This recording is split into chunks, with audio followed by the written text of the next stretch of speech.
എന്ത് പറഞ്ഞാലും നവീൻ മോനെ അനുസരിക്കും. അവന് വേണ്ടത് മോളെ മാത്ര. ആ അപ്പോഴേ പച്ചമഞ്ഞളിന്റെ കാര്യമൊന്നും മറക്കണ്ട.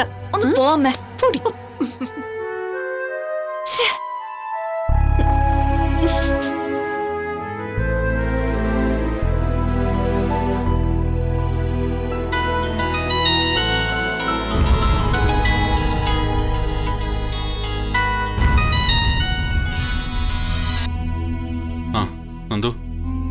എടാ എന്താടാ ചെയ്യണ്ടേ?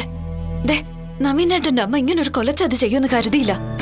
ഒരിക്കലും അവന്റെ അമ്മ നിന്നെ ഇഷ്ടപ്പെടുമെന്ന് ഞാൻ കരുതിയതല്ല. ഒറ്റ മോന്റെ വാശിക്ക് കീഴടങ്ങിയതാ, അല്ലാതെ എന്നെ അവർക്ക് ഇഷ്ടമൊന്നും അല്ലല്ലോ. അതൊന്നും പറഞ്ഞിട്ട് കാര്യമില്ലല്ലോ. നിശ്ചയവും കല്യാണമൊക്കെ ഉടനെ നടത്തണമെന്നല്ലേ എല്ലാരും പറയുന്നേ. ഇപ്പോഴും അമ്മ അത് പറഞ്ഞിട്ട് പോയതേ ഉള്ളൂ. എനിക്കൊന്നും പറയാൻ പറ്റുന്നില്ലടാ. നന്ദു, ഞാൻ കാണിച്ച തന്റെ ഇടം നീ കാണിച്ചേ പറ്റൂ. ഇവിടെ തന്റെ ഇടം കാണിച്ചിട്ട് കാര്യമൊന്നുമില്ല. നവീനേട്ടന്റെ അമ്മയും മുത്തശ്ശനും ഒക്കെ വന്നതോടെ ഇനി എന്റെ വാക്കിന് ഇവിടെ പ്രസക്തി ഒന്നും ഇല്ല. ഓ, എന്നാ പിന്നെ നീ അവനോടൊപ്പം പോയി ജീവിക്ക്. നീ ഇപ്പൊ എന്റെ മുന്നിൽ ഉണ്ടായിരുന്നെങ്കിൽ ഒരെണ്ണം തന്നേനെ. ഓ, നിനക്ക് എന്നോട് ഇങ്ങനെയൊക്കെ പറയാൻ വലിയ മിടുക്കാണല്ലോ. അതെന്താടി നീ കാണിക്കേണ്ടടുത്ത് കാണിക്കാത്തെ? പ്രതികരിക്കേണ്ടടുത്തല്ല ഞാൻ കൃത്യമായിട്ട് പ്രതികരിക്കുന്നുണ്ടടാ. ഈ നാട്ടിലെ ഗുണ്ടകൾക്ക് മുഴുവൻ ഇപ്പോഴും എന്നെ പേടിയാ. പക്ഷെ ഇവിടെ ഗുണ്ടകളുമായിട്ടല്ലല്ലോ ഞാൻ മത്സരിക്കുന്നത്. നവീനേട്ടൻ കോടതിയിൽ നിന്നോട് കാണിച്ച ആത്മാർത്ഥതയുണ്ടല്ലോ, അത് ഒരിക്കലും എനിക്ക് മറക്കാൻ പറ്റില്ല. അങ്ങനെയുള്ള ആളെ വേദനിപ്പിക്കാനും എനിക്ക് കഴിയില്ല. അതുകൊണ്ടാണ് ഞാൻ പറഞ്ഞത് നീയേ അവനോടൊപ്പം പോയി ജീവിച്ചോളാൻ. അനി, നീ നിർത്തിക്കോ കേട്ടോ. പിന്നെ നീ എന്ത് ചെയ്യാനാ? എന്തെങ്കിലും ചെയ്യണം, ചെയ്തേ പറ്റൂ. ഞാൻ നിന്നെ വിളിക്കാം.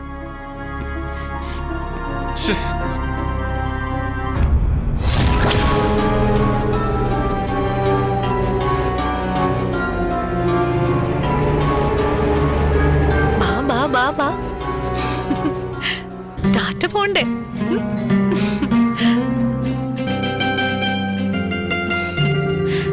അച്ഛൻ നീ ഇന്ന് പോയിട്ട് വരത്തില്ലേ? ഞാൻ പറഞ്ഞല്ലോടാ, നല്ല വീട് കാണാൻ പോവാണെങ്കിൽ ഇന്ന് വരാൻ ചാൻസ് ഇല്ല. കല്യാണ സമയത്ത് എല്ലാവരും തിരക്കിലായിരിക്കും. എങ്കിലും കല്യാണം കഴിഞ്ഞ് നിന്റെ ബന്ധുക്കളെല്ലാം ഒത്തുകൂടുകയാണെങ്കിൽ നിന്റെ മനസ്സ് മാറ്റാൻ ശ്രമിക്കും. പ്രത്യേകിച്ച് നിന്റെ വല്യമ്മ നിങ്ങളുടെ മീഡിയേറ്ററായിട്ട് നിൽക്കാനുള്ള ചാൻസും കൂടുതലാണ്. അതിന് വല്യമ്മയ്ക്ക് എവിടെയാടാ സമയം? കല്യാണത്തിന്റെ തിരക്കൊക്കെ കഴിയുമ്പോഴേക്കുവേ ക്ഷീണിച്ച് വന്നു കിടന്നങ്ങ് ഉറങ്ങും. പിന്നെ എല്ലാവരും രാവിലെ തന്നെ പുറപ്പെടുന്നാ പറഞ്ഞേ. പയ്യന്റെ വീട്ടിലേക്ക് ഒരു 2 മണിക്കൂർ യാത്രയുണ്ട്. അതുകൊണ്ട് ഏതായാലും ഉച്ചയൊക്കെ ആവുമല്ലോ അവിടെ പോയിട്ട് തിരിച്ചു വരുമ്പോ.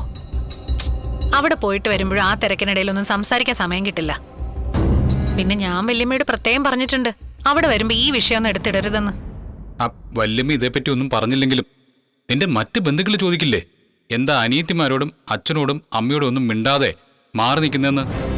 ആ സമയത്ത് ഞാൻ പറയും എനിക്കങ്ങനെ ഒരു അച്ഛനും അമ്മയും അനിയത്തിമാരും ഇല്ലാന്ന്. പിന്നെ അവരൊക്കെ എന്ത് കള്ളോ പറയുന്നെന്ന് വെച്ചാ പറഞ്ഞോട്ടെ. അതുകൊണ്ടാണ് ഞാനും വരാതിരിക്കുന്നത്. എന്തൊക്കെ പറഞ്ഞാലും നീ പറയുന്നതിനേക്കാൾ കൂടുതൽ നിന്റെ അച്ഛനും അമ്മയും പറയുന്നതല്ലേ നിന്റെ ബന്ധുക്കൾ വിശ്വസിക്കൂ. അപ്പോ നമ്മളെയൊക്കെ അന്യരെ പോലെ ആയിരിക്കും അവർ കാണുന്നത്. ആര് നോക്കിയാലേ എനിക്ക് പുല്ല. നിന്നെക്കുറിച്ച് അവിടെ ആരെങ്കിലും മോശമായിട്ട് പറഞ്ഞാ പിന്നെ ഞാൻ അവരുടെ മുഖത്ത് നോക്കി ആട്ടും. ഇതിനിടയിൽ ഒരുപാട് പരീക്ഷണങ്ങൾ കഴിഞ്ഞതല്ലേ നമ്മള്. അതുകൊണ്ട് എനിക്കിനി ആരെയും പേടിയില്ല. അതുപോലെ തന്നെ ഒരു നാണക്കേടുമില്ല, ഒരു ചമ്മല് പോലും ഇല്ല. അതൊക്കെ മാറിയിട്ടെ കാലം കുറയായി. ഒരുത്തിയാണെങ്കിൽ റിക്കവർ ആയിക്കൊണ്ടിരിക്കുക ആ അനക്ക. ഇനി അവളെ വെച്ച് ആദർശം നയനിയും എന്തൊക്കെ കളികൾ കളിക്കുന്നു പോലും നമുക്കറിയില്ല. എന്ത് കളി കളിക്കാനാ? ചന്തുമോളുടെ അച്ഛൻ നീയല്ല, ആദർശേട്ടനാ. അതുകൊണ്ട് അനഘയെ അവളുടെ മോളെ മുന്നിൽ നിർത്തി ആർക്കും ഒന്നും കളിക്കാൻ പറ്റില്ല. അങ്ങനെ ചെയ്തു കഴിഞ്ഞാൽ അതിന് ശ്രമിക്കുന്നവര് പരാജയപ്പെടും. നീ ധൈര്യമായിട്ടിരിക്കടാ. സ്വന്തം ഭാര്യ ഭർത്താവിന്റെ കൂടെ ഉറച്ചു നിൽക്കുകയാണെങ്കിൽ ആർക്കും ഒന്നും ചെയ്യാൻ പറ്റില്ല. നമ്മളെ തമ്മിൽ അവരെല്ലാരും കൂടെ തെറ്റിക്കുമെന്നായിരുന്നു എന്റെ ഒരു പേടി. പക്ഷേ ഇതുവരെ അത് നടന്നിട്ടില്ല. എന്നാ ഇനിയും ഒന്നും നടക്കില്ല. അതൊക്കെ തെറ്റിക്കാൻ ശ്രമിക്കുന്നവർക്കേ മനസ്സിലായിട്ടുണ്ട്. അതുകൊണ്ട് ഇനി നമ്മൾ അതിനെപ്പറ്റി ആശങ്കപ്പെടേണ്ട കാര്യമില്ല. നീ അതൊക്കെ വിട്ടിട്ടെ എന്നൊന്ന് നോക്കിയേ. കൊറേ നാളുകൾക്ക് ശേഷം എന്റെ ബന്ധുക്കളൊക്കെ എന്നെ കാണുന്നതാ. നന്നായിട്ടുണ്ടോ? ആ അതെന്ത് ചോദ്യാടി? നീ സുന്ദരി ആയതുകൊണ്ട് തന്നെയല്ലേ നിന്നെ മോഡലാക്കിയത്? ആ, ഞാനാ ഇന്നത്തെ സെലിബ്രിറ്റി. ആ എന്നാ പിന്നെ അടിച്ചു പൊളിച്ചു പോയിട്ട് വാ. ആ എല്ലാവരുടെ മുന്നിലേ തലയെടുപ്പോടെ നിൽക്കാവൂ. ഞാൻ അങ്ങനെ നിൽക്കൂ. ഞാനും നീയുന്നേ അനന്തപുരിക്കാരുടെ ചെലവിലല്ല കഴിയുന്നേ. അതും കൂടി അവിടെ അറിയിക്കാത്തവരെയൊക്കെ അറിയിക്കാനാ ഞാൻ പോകുന്നേ. എന്നാ പിന്നെ ഞങ്ങൾ പോയിട്ട് വരാം. അച്ഛനൊരു ഉമ്മോടുത്തേ. ആ പോയിട്ട് വേണം. ശരിടാ, നാളെ കഴിവതും നേരത്തെ വരെ നോക്കാം. വാ വാ വാ, ടാറ്റ പോ.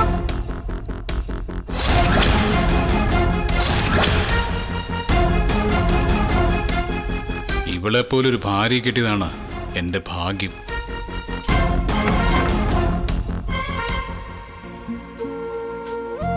സ്വന്തം വീട്ടിലേക്ക് പോകുന്നതിന്റെ സന്തോഷമല്ലേ?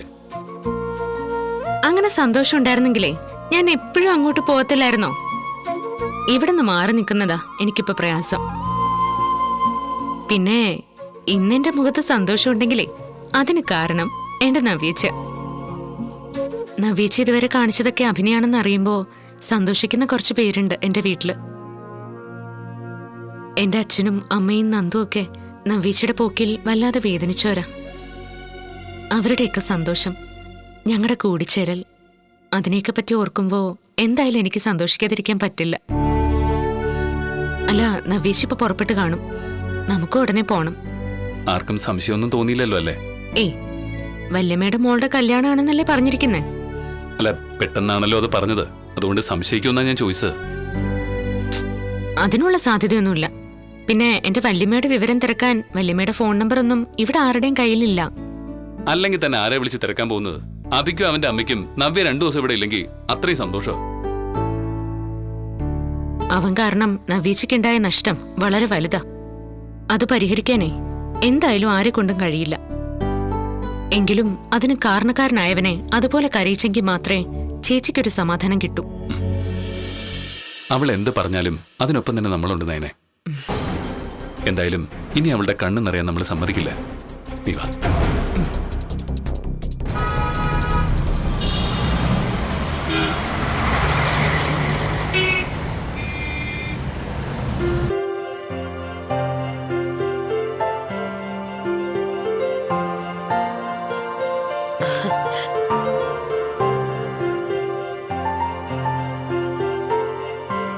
പുറപ്പെടുകയാണോ? നവ്യത ഇപ്പോഴങ്ങോട്ട് പോയതേ ഉള്ളൂ. ഇനി ഞങ്ങളെ വഴിയെ കാത്തു നിൽക്കും. എന്നിട്ട് വേണം ഒന്നിച്ചു പോവാൻ. വീട്ടിലിപ്പോഴും വിളിച്ചു പറഞ്ഞിട്ടില്ലല്ലോ നവ്യ ചെല്ലുന്ന കാര്യം. അങ്ങനെ പറഞ്ഞാൽ അതിന്റെ ത്രില്ല് പോകത്തില്ല അമ്മേ. അവിടെ എത്തിയിട്ട് എല്ലാരും അറിഞ്ഞാ മതി. മോളിന്ന് തിരിച്ചു വരില്ലല്ലോ? ഒരു ദിവസം ഞാനവിടെ നിൽക്കട്ടെ അമ്മേ. നിന്നോ? നിങ്ങൾ 3 പെൺമക്കൾ ഒരുമിച്ച് അവിടെ താമസിക്കുന്നതേ നിങ്ങളുടെ അച്ഛനും അമ്മയ്ക്കും വലിയ സന്തോഷമായിരിക്കും. അച്ഛനും അമ്മയ്ക്കും മാത്രമല്ല 3 മക്കൾക്കും അത് സന്തോഷം തന്നെയാ. അത് പിന്നെ അങ്ങനെയല്ലടാ. എത്ര നാളായി ചേച്ചി അനിയത്തിമാരും തമ്മിൽ വഴക്കായിട്ട്. എന്നാലും നവ്യ നമ്മൾ വിചാരിച്ച പോലെയൊന്നും അല്ല മോളെ. അവളെ ബുദ്ധിയുള്ള കുട്ടിയാ. അവളെ എങ്ങനെയൊക്കെ അഭിവേദനിപ്പിച്ചിട്ടുണ്ടോ അതിന്റെ ഇരട്ടിയായിട്ട് അവൾ അവന് തിരിച്ചു കൊടുക്കും. അതിന് ഞങ്ങളുടെ എല്ലാ സപ്പോർട്ടും ഉണ്ടമ്മേ. അവൻ അത് അർഹിക്കുന്നുണ്ട്. നവ്യയുടെ മാത്രമല്ലല്ലോ, അനഘയെ പോലൊരു പെൺകുട്ടിയുടെ ജീവിതവും അവൻ തകർത്തില്ലേ? എന്നിട്ട് സ്വന്തം മോളെ പോലും അവൻ തിരിഞ്ഞു നോക്കുന്നില്ല. അതുപോലെ ഒരു അച്ഛനാണല്ലോ അവനുള്ളത്. അച്ഛൻ മാത്രമല്ല, അമ്മയും അങ്ങനെ തന്നെയാ.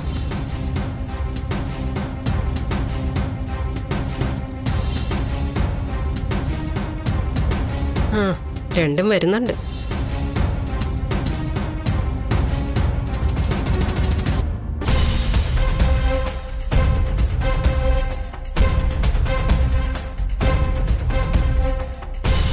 എന്നാ പിന്നെ ഞങ്ങൾ പോയിട്ട് വരാമേ.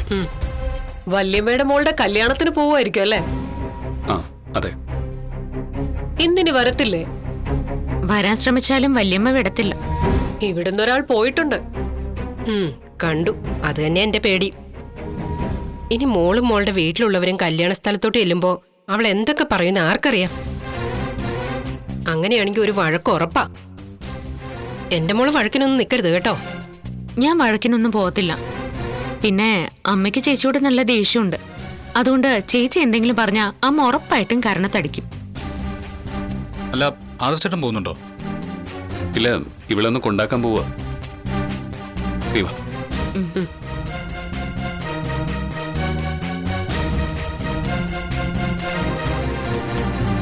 സ്വന്തം വീട്ടുകാരോട് നവ്യക്ക് എതിർപ്പാണെങ്കിലും ഈ വല്യമ്മ എന്ന് പറയുന്നവളെ വലിയ ഇഷ്ടോ.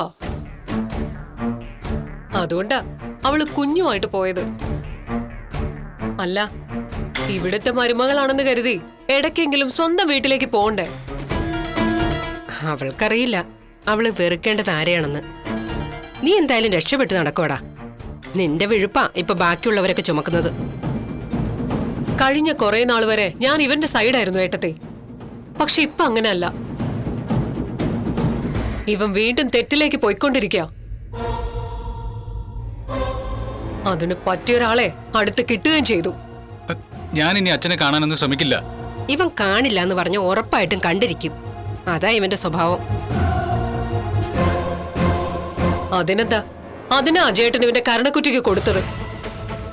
ഈ വീട്ടിൽ നിന്ന് നീ പുറത്താകാനുള്ള കാരണം നീ തന്നെ ഉണ്ടാക്കടാ. അല്ലെങ്കിലും ഇവിടുന്ന് പുറത്തു പോകേണ്ടത് ഇവൻ തന്നെയല്ലേ. നീ എന്താടാ നവ്യ പോയപ്പോ അവളുടെ വല്യമ്മയുടെ മോളുടെ കല്യാണത്തിന് പോകാത്തെ? ഞാൻ അങ്ങോട്ട് പോയി കഴിഞ്ഞാൽ അവളുടെ അച്ഛനും അമ്മയ്ക്കും നന്ദുവിനും ഒക്കെ സത്യങ്ങൾ അറിയാവുന്നതുകൊണ്ട് എന്നെ അതിന്റെ പേരിൽ ടോർച്ചർ ചെയ്യും. ഭാഗ്യം കൊണ്ടാണ് നീ രക്ഷപ്പെട്ടത്, അത് മറക്കരുത്. ഇവൻ മാത്രമല്ല, നീയും അതുകൊണ്ടാ ഇവിടെ ജീവിക്കുന്നെ.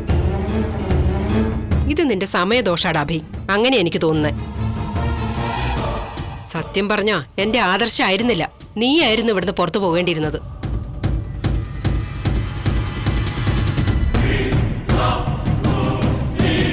എല്ലാരും കൂടെ എന്നെ പുറത്താക്കാൻ വേണ്ടിയിട്ട് എന്തോ ഗൂഢാലോചന നടത്തുന്നുണ്ടെന്നാണ് എനിക്ക് തോന്നുന്നത്. എന്തിനാടാ അവര് ഗൂഢാലോചന നടത്തുന്നേ? നീ അതിനു വേണ്ട കാരണങ്ങൾ ഉണ്ടാക്കിക്കൊണ്ടിരിക്കുകയല്ലേ.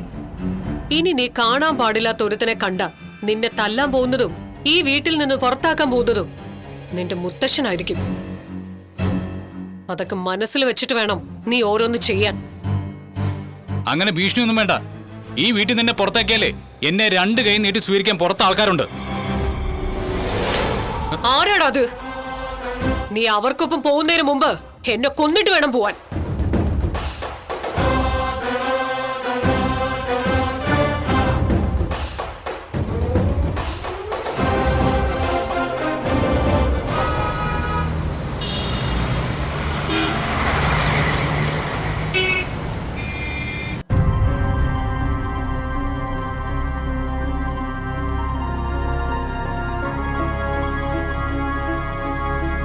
അവര് വരാൻ സമയമായി എന്നാ തോന്നുന്നത്. എന്നാലും അത് ആരാണെന്ന് ഇതുവരെ അറിഞ്ഞില്ലല്ലോ അമ്മേ. ഇനി കുറച്ച് സമയം കൂടി കാത്തിരുന്നാ മതിയല്ലോ. സംശയിക്കണ്ട അമ്മേ, അത് മിക്കവാറും അനഘേച്ചിയും ചന്തുമോളും തന്നെ ആയിരിക്കും വരുന്നേ. അനഘ ചെറുതായിട്ടൊക്കെ നടന്നു തുടങ്ങിന്നല്ലേ പറഞ്ഞത്. ഇനി കുറച്ചുനാൾ കഴിഞ്ഞാ സംസാരിക്കൊന്നും പറയുന്നുണ്ട്. സംസാരിക്കട്ടെ മോളെ. എന്നിട്ട് അവിടെ ഒരുത്തി ഉണ്ടല്ലോ, നിന്റെ മൂത്ത ചേച്ചി. അവളോട് സത്യം പറയണം. അങ്ങനെയെങ്കിലും അവൾ ആ അബിയെ തിരിച്ചറിയട്ടെ. അനഘേച്ചി പറഞ്ഞാലും അമ്മയുടെ മൂത്ത മോള് അതൊന്നും വിശ്വസിക്കുന്ന എനിക്ക് തോന്നുന്നില്ല. അല്ലെങ്കിൽ പിന്നെ കേസ് ഫയൽ ചെയ്യണം. എന്നിട്ട് ചന്തുമോൾ അഭിയുടെ കുട്ടിയാണെന്ന് അനഘേച്ചി കോടതിയിൽ പ്രൂവ് ചെയ്യണം. അതിനൊക്കെ നിസ്സാരമായിട്ട് കഴിയല്ലോ മോളെ. അതിപ്പോഴും കഴിയും. പിന്നെ ആദർശേട്ടനും മുത്തശ്ശനൊക്കെ അത് വേണ്ടാന്ന് വെച്ചതുകൊണ്ടല്ലേ അവൻ രക്ഷപ്പെട്ട് നടക്കുന്നത്. സത്യം പറഞ്ഞ അവനങ്ങ് തീർത്ത് കളയാ വേണ്ടത്. എനിക്ക് മനസ്സിലാവാത്തതേ, ഇത്രയും ദുഷ്ടനായ ഒരുത്തൻ എങ്ങനെയാ അനന്തപുരി തറവാട്ടിൽ ജനിച്ചെന്നാ. ശരിക്ക് പറഞ്ഞാലേ അവൻ ആ തറവാട്ടിലെ അംഗമൊന്നും അല്ലല്ലോ അമ്മേ. അതിന്റെ ഗുണം അവൻ കാണിക്കുന്ന. അതും ശരിയാ.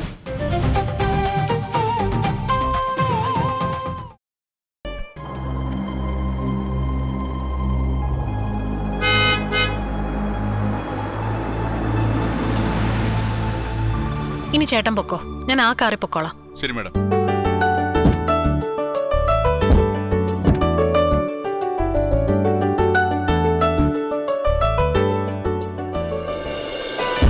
എന്നാ പിന്നെ പോവാം. വല്യമ്മയുടെ മോളുടെ കല്യാണത്തിന് പോവാന്ന് പറഞ്ഞാല് അഭിക്ക് സംശയമൊന്നുമില്ലല്ലോ? സംശയമില്ലാത്ത രീതിയിലാണ് ഞാൻ പറഞ്ഞത്. അവൻ എന്തായാലും എനിക്കൊപ്പം വരില്ലെന്ന് എനിക്ക് ഉറപ്പായിരുന്നു. ചേച്ചി അനിയത്തിമാരും ഒന്നിച്ചത് കുറച്ചു നാൾക്ക് ശേഷമല്ലേ. അതുകൊണ്ട് എല്ലാരും കൂടെ ഒരു ദിവസം കുടുംബത്തിൽ നിൽക്കുക കേട്ടോ. നിങ്ങളുടെ അച്ഛനും അമ്മയും നന്ദുവൊന്നും അറിഞ്ഞിട്ടില്ല. അവരൊക്കെ ആകാംക്ഷയോടെ കാത്തിരിക്കുക ഞങ്ങൾക്കൊപ്പം വരുന്ന ഗസ്റ്റിനെ കാണാൻ. ആ ഗസ്റ്റ് നവ്യാണെന്ന് സ്വപ്നത്തിൽ പോലും അവരൊന്നും വിചാരിക്കുന്നുണ്ടാവില്ല.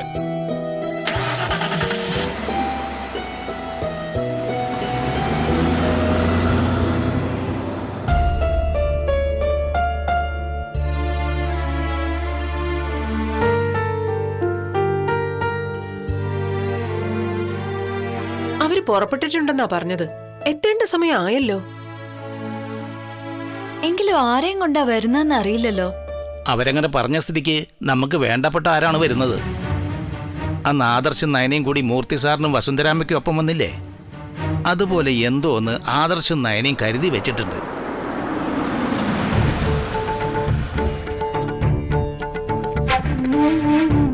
നവേച്ചി പിന്നെ ഇറങ്ങിയാ മതി കേട്ടോ. ആ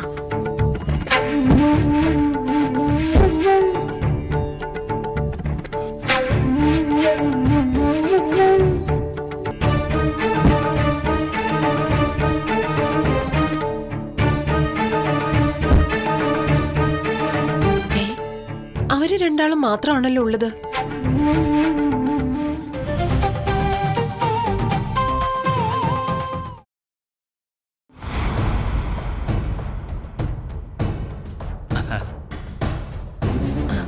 അല്ല, ഏതോ ഗസ്റ്റ് ഉണ്ടെന്ന് പറഞ്ഞിട്ട് ആളെവിടെ? നിങ്ങളാരും പ്രതീക്ഷിക്കാത്തൊരു ഗസ്റ്റാ വന്നത്. അച്ഛനും അമ്മയും നടതള്ളി ഒരാള്.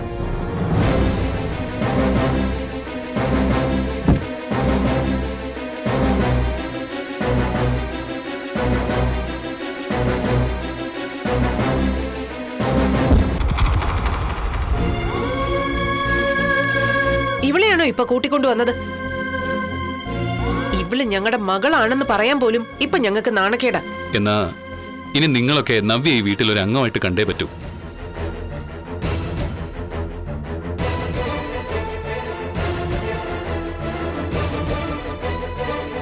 നന്ദു, പലപ്പോഴും അൺനോൺ മെസ്സേജ് അയച്ച് നമ്മളെ സഹായിച്ചുകൊണ്ടിരുന്നത് നമിത എന്നൊരു പെൺകുട്ടിയാ. അത് ചെയ്യിച്ചത് ഈ നിൽക്കുന്ന നിന്റെ ചേച്ചിയാ.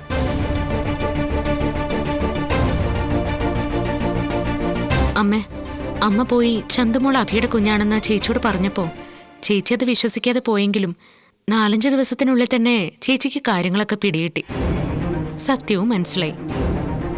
അതിനുശേഷം അഭിയെ തകർക്കാൻ വേണ്ടിയിട്ടാ ജ്വല്ലറിയിലേക്ക് പോയതും അവിടെ മോഡലായിട്ട് തുടർന്നതും. സത്യാണോ ഞങ്ങൾ ഈ കേൾക്കുന്നതൊക്കെ? അച്ഛാ, അല്ലെങ്കിൽ പിന്നെ നവ്യം കുട്ടി ഞങ്ങൾ ഇങ്ങോട്ടേക്ക് വരുമോ? എല്ലാരും സത്യം അറിഞ്ഞിട്ട് എന്റെ അടുത്തുനിന്ന് ഒരുപാട് നാളത് മറച്ചു വെച്ചു. അതിന്റെ ദേഷ്യ ഞാൻ എല്ലാരോടും കാണിച്ചത്. മോനെ വാ. ഓ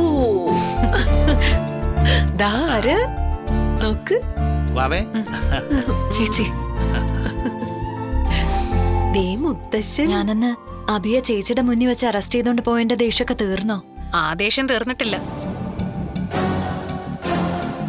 അന്ന് നീ ലോക്കപ്പിലിട്ട് അവനെ അങ്ങനെ തല്ലിയാ പോരായിരുന്നു. അവന്റെ വാരിയല്ലടിച്ച് പൊട്ടിക്കണായിരുന്നു. അവനെ എഴുന്നേറ്റ് നടക്കാൻ പറ്റാത്ത പരുവത്തിലാക്കണായിരുന്നു. അബിയെ പറ്റി കൂടുതൽ കഥകൾ അറിഞ്ഞ ശേഷം ഞങ്ങൾ നെഞ്ചിനകത്ത് തീയായിട്ട് നടക്കുകയായിരുന്നു മോളെ. മോളുടെയും കുഞ്ഞിന്റെയും കാര്യം ഓർത്തിട്ട് ഞങ്ങൾ ആകെ സങ്കടത്തിലായിരുന്നു. എനിക്കിനി അവനെ എന്റെ ജീവിതത്തിൽ നിന്ന് എടുത്തു കളയണം. പക്ഷെ അതിനു മുമ്പ് അവനെ കുറച്ചുകൂടെ കുരങ്ങ് കളിപ്പിക്കണമെന്നുണ്ട്. അബിയും അവന്റെ അമ്മയും പെങ്ങളും അല്ലാതെ ബാക്കി എല്ലാവരും ഇത് അറിഞ്ഞോ? അറിഞ്ഞു. എല്ലാവരും ഒറ്റക്കെട്ടായിട്ട് ചേച്ചിയുടെ കൂടെ തന്നെയുണ്ട്. ശരിക്കും ആ തറവാട്ടിൽ നിന്ന് പുറത്തു പോകേണ്ടത് അവനാ. ആ അബി. അതെനിക്കറിയാമേ. അവനെ ഞാൻ പുറത്താക്കും. അവൻ അർഹിക്കുന്ന ശിക്ഷ അവനെ തേടി വരികയും ചെയ്യും. അപ്പോ കാണേണ്ട ആളെ കണ്ടല്ലോ. ഇനി ഞാൻ അങ്ങോട്ട് പോവുക. അതെന്തൊരു പോക്കാ മോനെ. ഒരുപാട് നാള് കൂടിയല്ലേ നിങ്ങൾ എല്ലാവരും കൂടി ഒരുമിച്ച് കൂടുന്നത്. അതുകൊണ്ട് ബ്രേക്ക്ഫാസ്റ്റ് ഒക്കെ കഴിച്ചിട്ട് പോയാ മതി. അത് മതി ആദർശേട്ടാ. എന്നാ പിന്നെ അങ്ങനെ ആയിക്കോട്ടെ. ദേ നിന്നോട് ദേഷ്യം ഉണ്ടെങ്കിലും എനിക്ക് കുഞ്ഞുമോനെ കാണാത്തന്റെ വിഷമമൊക്കെ ഉണ്ടായിരുന്നു അല്ലേ വാവേ? ആ, നീ എന്ന അടുക്കളയോട്ട് ചെന്ന് ബാക്കി കാര്യങ്ങളൊക്കെ ചെയ്യേ. കുഞ്ഞിനെ ഞാൻ നോക്കിക്കോളാം. മുത്തശ്ശനെ കൊച്ചുമോനെ കിട്ടിയപ്പോ എന്നെ ഓടിക്കുവാണോ? വാവേ.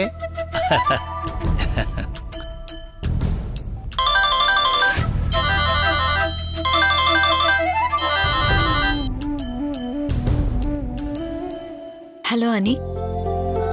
നവ്യേട്ടത്തി അവിടെ വന്നോടി? വന്നു. നീ കാര്യങ്ങളൊക്കെ അറിഞ്ഞായിരുന്നോ? അറിയാതെ പിന്നെ. ഇവിടെ അബി അവന്റെ അമ്മയും അവന്തികയും മാത്രമേ കാര്യങ്ങളൊക്കെ അറിയാനുള്ളൂ. എന്നാ അത് എന്നോടൊന്ന് പറയണ്ടേടാ. പറഞ്ഞ സസ്പെൻസ് പോകത്തില്ലേ? കുറച്ചു സമയം നിങ്ങള് ഗസ്റ്റിന് വേണ്ടി കാത്തിരിക്കട്ടെ എന്ന് കരുതിയിട്ടല്ലേ ആദർശേട്ടനും നയനടുത്തേയും ഇങ്ങനൊരു പ്ലാൻ ഉണ്ടാക്കിയത്. എന്നാ പിന്നെ അത് ഞാനായിട്ട് പൊളിക്കുന്ന എന്തിനാ? എടാ ഞാൻ വിളിക്കാവേ. ഹലോ. ആരെ വിളിച്ചേ? അതെന്റെ പിന്നെ സ്റ്റേഷനിൽ നിന്ന്. അതെന്റെ പിന്നെ സ്റ്റേഷനിൽ നിന്നോ? നോക്കട്ടെ ചേച്ചി അതിങ്ങിതാ. ചേച്ചി അടങ്ങി നിൽക്കേ. അനിത ആരുടെ ഇത്? അത് നോക്കട്ടെ.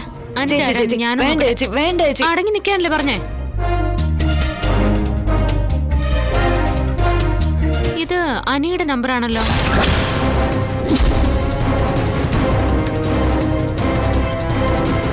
ആബിയെ തിരിച്ചറിയാൻ അവൾക്ക് പറ്റുന്നില്ലെങ്കിൽ അവളെ സ്നേഹിക്കുന്നവരെ വെറുത്തുകൊണ്ട് ഈ രീതിയിൽ തന്നെ നടന്നോട്ടെ. ചേച്ചി അനിയത്തിയും കൂടെ നന്ദൂട്ടന്റെ കല്യാണത്തിന് പാര പണിയരുതെന്നാ പറഞ്ഞത്.